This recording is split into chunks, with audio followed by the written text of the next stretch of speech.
At age 19, Kobe reached out to him, said, "You good, fam?" As in family. Said, "Yeah, just getting this work and trying to figure out my next move. You know, how you been?" So they were apparently going to get together, and this was 2 hours before the crash. He was in communication about Shaquille O'Neal's with Shaquille O'Neal's son about what's going on with him and his basketball career. And what he's going to do after he leaves UCLA, and he's looking out to counsel somebody who he considered like a nephew. Which is, I think, remarkable, Darren. You were mentioning it before that this was a guy. Even through, you know what I'm saying, what they went through, it's still family. Like Jit reaching out to him, like, "What's up?" You know what I mean? Or he reaching out to Jit, like, "What's up, man?" One of the great mentors in the NBA today. Wow. Guys like Russell Westbrook, and he used to work out with Sharif when he was younger. He would invite guys to come down, and they would get started like at 4 and 5 in the morning, and he put them through the Mamba workout. He opened the Mamba Academy, and Westbrook would even go. You hear that? Train. This is Yeah, boy, do it, man. Just doing it, man. Can't take nothing from him, boy. In so many ways. Can't take nothing from Jit, for real. Did he also have mentors? Because, I mean, there was a lot of jealousy about him going to the NBA so young. So did he have the same people looking out for him as he has now given back to others? Well, his dad, Jelly Bean, and his mom, Pam, but his dad, who played over in Italy, and that's where he, learned the Italian language.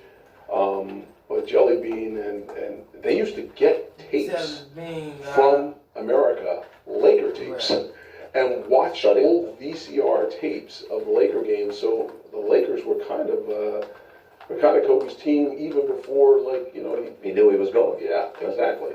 All right, we have Tim Lin on the phone with us right now. And Tim, what were you hearing earlier?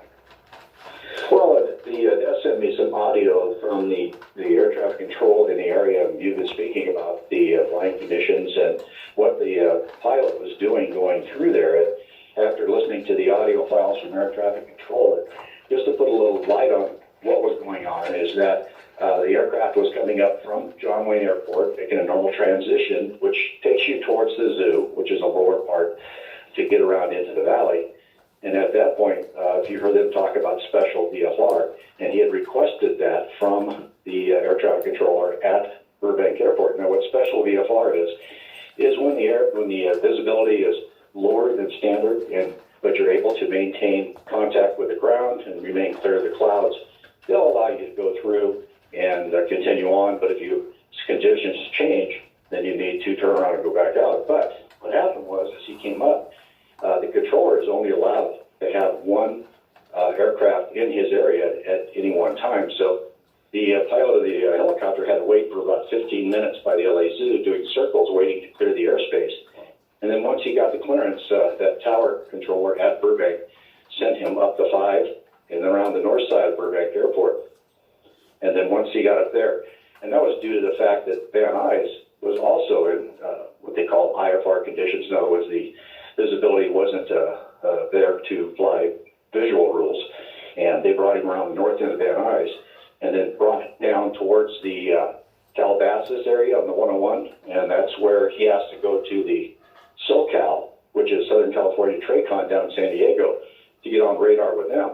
But at that point, the controller down in San Diego told him, "I'm sorry, you're too low. We don't see you on radar." And that was the last communications they got from that helicopter. But what he was doing is pretty much standard. They go through it, the weather's down, use special VFR to get through. But as a pilot, you have to fly your aircraft safely. And what happened there is he just got into some weather, it looks like. But the weather was down to a point where it was, very marginal, as we call it, going through. But unfortunately, the outcome is what we have this morning. So, Tim, are you saying that they were trying to possibly go to Van Nuys and then Burbank, or they were looking at their options for different places to land due to the conditions? No, they were just transitioning the area. He was going to Camarillo, is where he was supposed to be going, but you have to get permission to go to different airspaces as you go along. And so what happened is he asked permission to transit the Burbank airspace. He got permission to transit through there, and then he asked permission to go through Van Nuys. And the same thing happened there. They had traffic that they had to wait to clear to let him through. So he was doing what we've done many times at Sky 5, so it just unfortunately had an accident at the end. Yeah. All right, Tim Lynn, we thank you for that call in. We appreciate it. As we all know, Kobe was one of 9 people on this helicopter that crashed in Calabasas just before 10 o'clock this morning. On board with him was his 13-year-old daughter, Gigi. They were heading to the Mamba camp over there in Thousand Oaks, I believe, and they had a game coming up at 2 o'clock, and Kobe was going to coach the team. That's why they were heading up there. We want to go back to Corrine Winter. She's near the scene of the crash, and she's been speaking with some of the kids that were going to be playing on the court with Gigi during that game. Corrine, are you there? Sit. Right, they were also headed to that game. I want to bring in coach and dad. Let's start with your names. Jose Miranda, And these are your players. 6th grade Rising Stars players. We're missing a few, but the ones that are here are here. Played in a different division from Gianna, but nevertheless, they've seen her so many times, and you're still shaking. It's still a shock. I'm still in shock. I mean, it's being a parent, being a coach, it's shocking. As soon as we heard the news, I mean, we're still in shock. Games canceled. All the games, the rest of the games were canceled. The games that were going on were at a standstill when we got to the sports complex. One of the main people there would stay to work, so word to everybody, and the games were canceled for the rest of the day. Your daughter's by your side, but these are your girls, and Yeah, they're pretty much our daughters as well, man. We've been together for the last almost 2 years, so You're a true fan, boy. as a parent, you said you're just struggling with this. I mean, it's so tragic on many different levels, but you said that when you found out about this, it was like a kick to the gut. yes, it was. As soon as we heard about it and we were getting some news from town, when we were 3 hours away from here, we were getting text messages and some phone calls.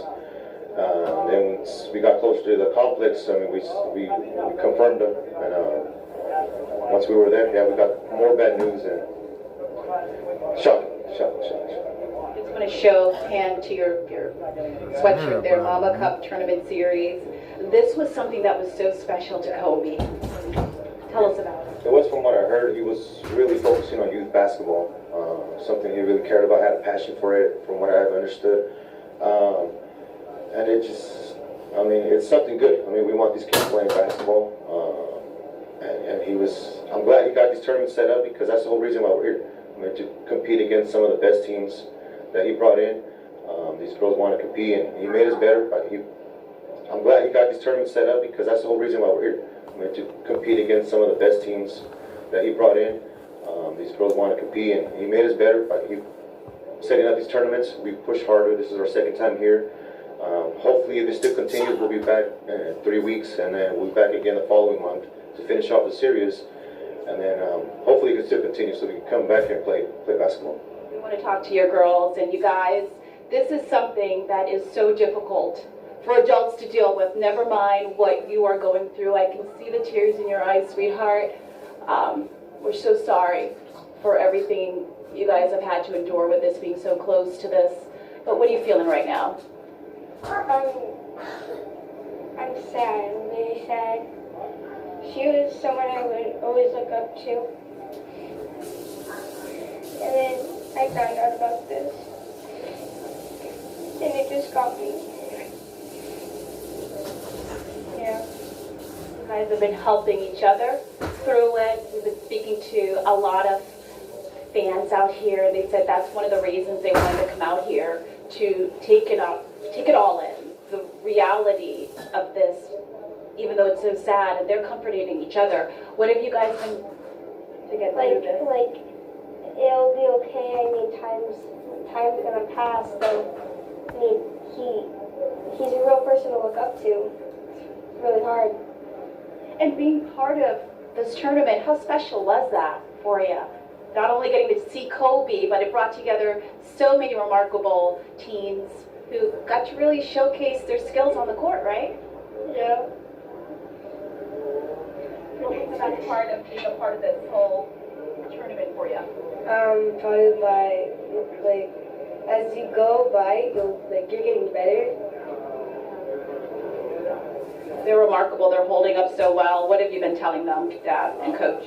We pretty much after we heard the news at the complex, you know, I sat him down and I just told him, just be there for each other. You know, appreciate life, appreciate your parents, your brothers, your sisters, any little thing. Just appreciate it because you never know when it can be taken away from you. It's a sad tragedy that this happened. So it just makes us open up our eyes and realize family is important. Family comes first. So I just told them, don't never be mad at each other. Don't ever be upset. Just go out there, be there for each other, support each other. You know, and we'll get this. We'll get through together. And we'll show you now the hillsides here. It's been the focus all day. A lot of people coming out, just staring, trying to make sense of it all, knowing that this happened just before 10 o'clock today. Kobe's helicopter crashing in those hillsides of Malibu Canyon. 9 people on board, including the pilot, perished. Is it even real to you when you take a look back there now? No, it's not real. I mean, I'm still feel like I'm just gonna wake up right now and just have it be a dream. But I mean, at the end of the day, it's reality. I mean, it's life, and we just got to deal with it. I mean, help each other out, support each other, and be there for each other. At the end of the day, I'm gonna wake up right now and just have it be a dream. But I mean, at the end of the day, it's reality. I mean, it's life, and we just got to deal with it. I mean, help each other out, support each other, and be there for each other. At the end of the day. Did you ever get a chance to meet Kobe? I got to see him coach and play a couple years ago at the All-Star tournament down in LA. My son got to meet him. He got to shake his hand and go up to her and meet him, which is good. Melissa got to take a picture with his wife. So it was a good moment, good memories from him. Been a fan, Kobe Bryant fan since 1998, since he got into the league. Huge Lakers fan. I mean, it's really tough. It's a really tough moment right now for us. Phenomenal athlete, but gosh, what a dedicated dad, right there to the end. Yes, and he inspired us coaches too a lot to be a coach, not only for your own kid, you know, for other kids, because they look at us as a parent too, you know. So at the end of the day, we're going to be here for them. We're going to push them hard. We're going to support them, and we'll get through this together. You mentioned Kobe's beautiful wife, Vanessa. All of our hearts go out to Vanessa and his daughters who he leaves behind. I can't imagine what she's going through. Our condolences to the Bryant family. Yeah, it's tough. I can't imagine being in her shoes right now at this moment. Coach, we thank you so much. Hug your girls. Thank you.